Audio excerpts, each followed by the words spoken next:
क्या आपने कभी किसी को शॉप पर यह कहते हुए सुना है कि भैया एक एडेसिव देना या भैया एक ग्लू देना? शायद नहीं सुना होगा। इसके जगह ये कहते हुए सुना होगा कि भैया एक फेविकॉल देना। फेविकॉल एक सिनोनिम बन चुकी है एडेसिव के लिए, और जाहिर सी बात है कि फेविकॉल होल्ड करती है 70% market share in the Indian adhesive industry. लेकिन एक सोचने वाली बात है, इंडिया में इतने सारे बिजनेसेस खुल रहे हैं, स्टार्टअप्स आ रहे हैं, मल्टीनेशनल कंपनीज आ रही है, कोई भी आकर पीडीलाइट की मोनोपोली को तोड़ सकता है। लेकिन फिर भी पीडीलाइट आज तक अनबीटेबल कैसे है? इस वीडियो में हम जानेंगे पीडीलाइट की जीनियस बिजनेस स्ट्रेटजीज के बारे में, जिससे पीडीलाइट इंडिया में एक मोनोपोली बन पाई। आपका टाइम इंपॉर्टेंट है, इसलिए मैंने टाइम स्टैम्प्स ऐड कर दिए हैं, लेकिन आप इस वीडियो को पूरा जरूर देखिएगा। इस वीडियो के स्टडी मटेरियल्स के लिंक मैंने डिस्क्रिप्शन में दे दिए हैं, आप जाके पढ़ सकते हैं। फेविकॉल एक फ्लैगशिप प्रोडक्ट है पीडीलाइट इंडस्ट्रीज की, जिनकी सिर्फ एक ही प्रोडक्ट मार्केट में हिट नहीं है। इनके बाकी प्रोडक्ट्स भी अपने अपने मार्केट सेगमेंट में मार्केट लीडर है, जैसे फेविक्विक, जिसके किसी अल्टरनेटिव के बारे में मैंने नहीं सुना है, Fevistik, M seal, Fevicryl, doctor Fixit, steel grip, Roff, हीटेक्स और भी बहुत सारे। और सिर्फ यूजर्स ही नहीं, पीडीलाइट ने अपने इन्वेस्टर्स को भी माइंड ब्लोइंग रिटर्न्स दिए हैं, क्योंकि जहां पीडीलाइट की शेयर 11 रुपए के आसपास ट्रेड हो रही थी 2002 में, वहीं 2022 में इनकी शेयर की वैल्यू है 2490 रुपीज, मतलब 21,900% के रिटर्न ऑन इन्वेस्टमेंट या फिर 30.1% की एनुअल एवरेज रिटर्न। अगर पीडीलाइट पर आपने 10,000 रुपए इन्वेस्ट किए होते 2002 में, तो आज उसकी वैल्यू 22 लाख के आसपास होती। जो आज आप एडेसिव या व्हाइट ग्लू देखते हैं, ये बनता है पॉलीविनाइल एसीटेट से, जो एक सिंथेटिक रेजिन है made from by product of crude oil. लेकिन ऐसा हमेशा से नहीं था। अर्ली 1950s में एडेसिव बनते थे एनिमल फैट से, जिन्हें एक बार हीट करके कूल करना पड़ता था यूज करने से पहले, जिसमें बहुत टाइम वेस्ट होता था और ये एडेसिव उतनी रिलायबल भी नहीं थी। इस प्रॉब्लम को एड्रेस करते हुए मिस्टर बलवंत राय पारेख ने रिसर्च करके सिंथेटिक एडेसिव को इंट्रोड्यूस किया और पीडीलाइट इंडस्ट्रीज को स्टार्ट किया 1959 में। इन्होंने कारपेंटर्स के प्रॉब्लम्स को तो समझ लिया था, लेकिन इनकी सबसे बड़ी प्रॉब्लम ये थी कि अपने प्रोडक्ट के बारे में सबको बताया कैसे जाए, क्योंकि एक नया प्रोडक्ट था तो एडवर्टीजमेंट से ज्यादा कुछ होता नहीं और इनके पास फंड्स भी नहीं थे। यहाँ इन्होंने फिर से रिसर्च किया और अपनी पहली स्ट्रेटजी को डेवलप किया, जो थी डायरेक्ट कम्युनिकेशन। एक्चुअली पीडीलाइट अनजाने में ही सही एक स्ट्रॉन्ग कॉम्पिटिटिव मोट बिल्ड कर रही थी। मोट का मतलब एक बैरियर जिससे आप अपने कॉम्पिटिटर्स को आपके मार्केट को कैप्चर करने से रोक सकते हो। बेसिकली इस वर्ड को लिया गया एंशिएंट पीरियड से, जब राजा महाराजा अपने किले के आसपास बड़ी बड़ी दीवारें या फिर कैनाल बनवा देते थे, जिससे अटैकर्स उनके किले में घुस ही नहीं पाए। पीडीलाइट ने नोटिस किया कि 80% कॉन्ट्रैक्ट्स में कारपेंटर्स ही चूज करते हैं कि कौन सा एडेसिव यूज करना है, और ये आपके साथ भी होता होगा कि जो कारपेंटर्स बोलते हैं वही एडेसिव आप लाके देते हो। जब बाकी कंपनीज अपने प्रोडक्ट्स को डायरेक्ट रिटेलर्स या होलसेलर्स को सेल कर रही थी,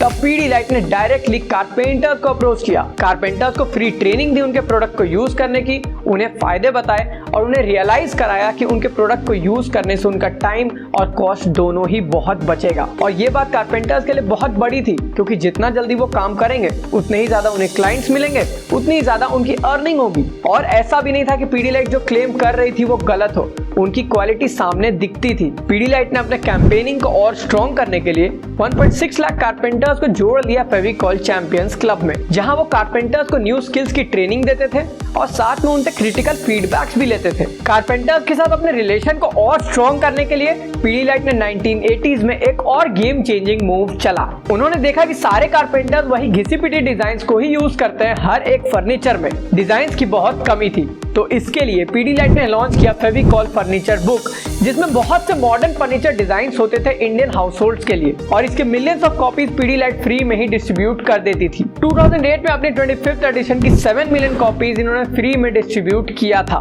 इस तरह के इनिशिएटिव्स के कारण फेविकॉल हर कारपेंटर की पहली और आखिरी पसंद बन गई। और मजाल है कि कोई कारपेंटर ये कह दे कि फेविकॉल की एडिसिव अच्छी नहीं है, आप दूसरी लेके आइए। बट इन 1971 मधुकर पारेख, बलवंत राय पारेख के बेटे ने कंपनी ज्वाइन करी और अपनी दूर की दृष्टि से इन्होंने देख लिया था कि पीडीलाइट सिर्फ एक प्रोडक्ट और सिर्फ कारपेंटर्स को केटर करके ग्रो नहीं कर पाएगी। इनके रेवेन्यूज और प्रॉफिट्स वोलेटाइल हो जाएंगे, क्योंकि फर्नीचर मार्केट डायरेक्टली लिंक्ड है रियल एस्टेट मार्केट से।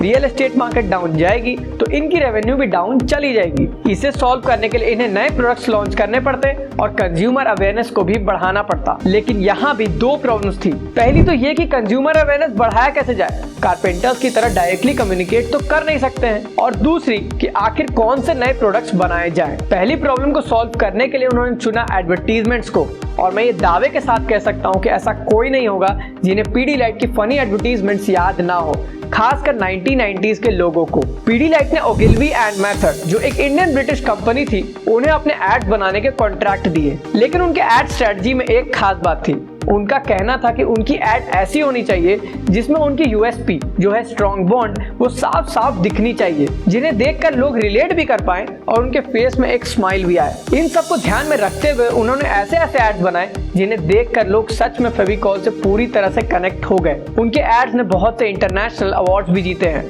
जैसे वो जो ट्रक और विलेजर्स वाली एड थी, उसने सिल्वर लायन अवार्ड जीता था कैंस फेस्टिवल में। और भी बहुत फेमस एड्स है, जैसे फिशरमैन एड, मूछ वाली एड, तोड़ो नहीं जोड़ो, दम लगा के हईशा, दहेज का सोफा, द लीकेज मैन और भी बहुत सारे। फेविकॉल के ads one of the biggest reason थी फेविकॉल के सिनोनिम बनने की एडेसिव के लिए। और ये एक ऐसी स्ट्रेटजी है जिसे आप आज या आज से 10 साल बाद अपने बिजनेस में आसानी से यूज कर सकते हैं। बस याद ये रखिएगा कि आपकी एड्स दिल को छूनी चाहिए। लेकिन ये कहना बिल्कुल गलत होगा कि फेविकॉल ने मार्केट कैप्चर सिर्फ एड के बल पे किया है। उन्होंने बहुत से ग्राउंड वर्क कैंपेन्स भी किए हैं कंज्यूमर अवेयरनेस को बढ़ाने के लिए। पीडीलाइट हर साल स्कूल्स और कॉलेजेस में कॉन्टेस्ट कराती है, जिससे वो हर साल लाखों स्टूडेंट्स को अप्रोच करते हैं। और क्या आपको पता है, पीडीलाइट की 80% रेवेन्यू कंज्यूमर सेगमेंट से आती है और कंज्यूमर सेगमेंट में सबसे बड़े यूजर्स है स्टूडेंट्स। अब आप एक बच्चे में अपने प्रोडक्ट की आदत बचपन में ही डाल देते हो, तो क्या वो आपका लॉयल कस्टमर नहीं बनेगा? जरूर बनेगा। और बहुत कम चांसेस है कि कोई कंपनी आकर उनके दिमाग से फेविकॉल को निकाल पाए। लेकिन पीडीलाइट स्टूडेंट्स को सिर्फ फेविकॉल बेचती तो क्या काम चल जाता? नहीं, इन्होंने पहले ही अपने प्रोडक्ट सेगमेंट को एक्सपैंड कर लिया था। इसलिए अब चलते हैं पीडीलाइट की प्रोडक्ट डाइवर्सिफिकेशन स्ट्रेटजी पर। देखिए, एक प्रोडक्ट को लॉन्च करने के कितने तरीके होते हैं। पहला तो ये कि आप अपनी R&D टीम सेटअप करके एक प्रोडक्ट को डेवलप करिए। दूसरा ये हो सकता है कि आप किसी कॉम्पिटिटर कंपनी की प्रोडक्ट को कॉपी कर ले। और तीसरा ये हो सकता है कि आप किसी डिफरेंट प्रोडक्ट वाली कंपनी को अक्वायर कर ले। पीडीलाइट ने पहला और तीसरा तरीका चुना। पीडीलाइट की R&D टीम बहुत स्ट्रॉन्ग थी, रेगुलरली कारपेंटर्स से फीडबैक लेकर अपने प्रोडक्ट्स को इम्प्रूव कर रहे थे। जैसे कुछ कारपेंटर्स का कहना था कि किचन, बालकनी और बाथरूम में जो फर्नीचर होती है उसमें फेविकॉल ज्यादा दिन तक इफेक्टिव नहीं होती है और उनकी लाइफ स्पैन बहुत कम हो जाती है। इसके सॉल्यूशन में फेविकॉल ने एक नए प्रोडक्ट को ही इंट्रोड्यूस कर दिया जिसका नाम था फेविकॉल मरीन। लेकिन जब पीडीलाइट को अपने प्रोडक्ट सेगमेंट को एक्सपैंड करना था तो उन्हें लगा कि R&D टीम को भी एक्सपैंड करना चाहिए। तो उन्होंने R&D टीम को 2 डिविजन्स में बांट दिया। पहले का काम ये था कि मार्केट से फीडबैक लेकर करंट प्रोडक्ट्स को इंप्रूव करें और जहां जरूरत पड़े वहां नए प्रोडक्ट्स को डेवलप करें। और दूसरी डिवीजन थी पैकेजिंग के लिए। जी हाँ, पीडीलाइट ने पैकेजिंग के लिए खुद की R&D टीम सेटअप कर ली थी, जबकि नॉर्मली ये होता था कि बिजनेसेस दूसरे कंपनी से अपनी पैकेजिंग को प्रोक्योर करते थे। पहली टीम ने देखा कि फेविकॉल किसी चीज को स्टिक करने में बहुत टाइम लगाती है और कहीं कहीं पर वो इफेक्टिव है भी नहीं। तो इसके सॉल्यूशन में उन्होंने लॉन्च किया फेविक्विक। एक पेपर को फेविकॉल बहुत गीला कर देती थी, तो इसके लिए लॉन्च किया गया फेविस्टिक। कुछ फर्नीचर को जल्दी ड्राई करने की जरूरत पड़ती थी तो उसके लिए फेविकॉल स्पीडेक्स। वॉलपेपर और फ्लोरिंग के लिए फेविकॉल हीटेक्स। और इनकी एक और बड़ी इनोवेशन जिसने एक नए ब्रांड को जन्म दिया वो थी फेविक्रिल फैब्रिक ग्लू, जो यूज होती थी कपड़ों में बीड्स और मेटल को स्टिक करने के लिए। इस प्रोडक्ट ने ज़ारदोजी इंडस्ट्री को पूरी तरह से रिवॉल्यूशनराइज कर दिया, क्योंकि जिस काम को करने में घंटों तक स्टिचिंग करनी पड़ती थी उसे ये ग्लू कुछ देर में ही कर देती थी। अब ये कंज्यूमर सेगमेंट में तो आ ही चुके थे, इसलिए अपने प्रोडक्ट को और डाइवर्सिफाई करते हुए इन्होंने लॉन्च किया अपने क्राफ्ट रेंज को। दूसरी टीम थी पैकेजिंग के लिए और इन्हीं के कारण पीडीलाइट की फेविकॉल एक मोनोपोली बनी। देखिए, फेविकॉल ज्यादातर इस तरह के डिब्बे में आती थी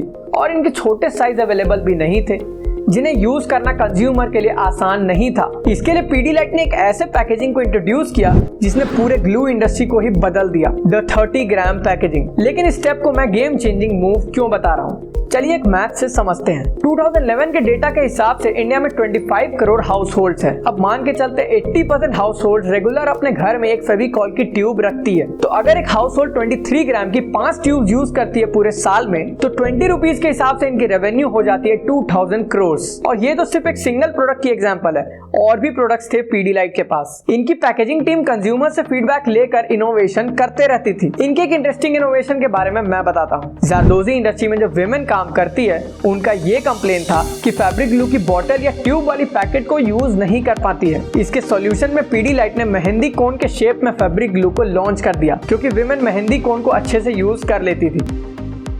अपने प्रोडक्ट रेंज को बढ़ाने के लिए और कॉम्पिटिटर्स को रास्ते से हटाने के लिए पीडीलाइट ने रेगुलरली कंपनीज को एक्वायर किया है। जैसे हाल ही में इन्होंने एमसीएल के कॉम्पिटिटर एरलडाइट के पेरेंट कंपनी को एक्वायर कर लिया, जो धीरे धीरे फेविकॉल के सेगमेंट में भी आ रही थी। इंटरेस्टिंगली इन्होंने महिंद्रा के एक सब्सिडियरी को भी एक्वायर किया था, जिनकी प्रोडक्ट्स थी एमसील और डॉक्टर फिक्सिट। एक गुजरात की कंपनी थी ब्लू कोट, जो पीडीलाइट की बड़ी कॉम्पिटिटर हो सकती थी, तो उसे भी इन्होंने एक्वायर कर लिया। और साथ में सिर्फ इंडिया में ही नहीं, पीडीलाइट ने अपने मार्केट को इंडिया के बाहर भी एक्सपैंड किया है और इनके पास यूएसए, थाईलैंड, इजिप्ट, बांग्लादेश और दुबई जैसी कंट्रीज में फैक्ट्रीज भी है। इस एपिसोड को समराइज करें तो इन स्ट्रेटजीज से पीडीलाइट ने एक स्ट्रॉन्ग कॉम्पिटिटिव मोड बिल्ड कर लिया है, जिससे कोई भी कंपनी इन्हें छू भी नहीं पाती है। आप पीडीलाइट के बारे में क्या सोचते हैं? क्या आपको इनकी कोई एड कैंपेन याद है और आपको ये वीडियो कैसी लगी? आप हमें बताइए कमेंट्स में। वीडियो अच्छी लगी हो तो बिज शिक्षा को सब्सक्राइब जरूर कर दीजिएगा और वीडियो को लाइक भी कर दीजिएगा। मिलते हैं अगले वीडियो में। जय हिंद, जय भारत।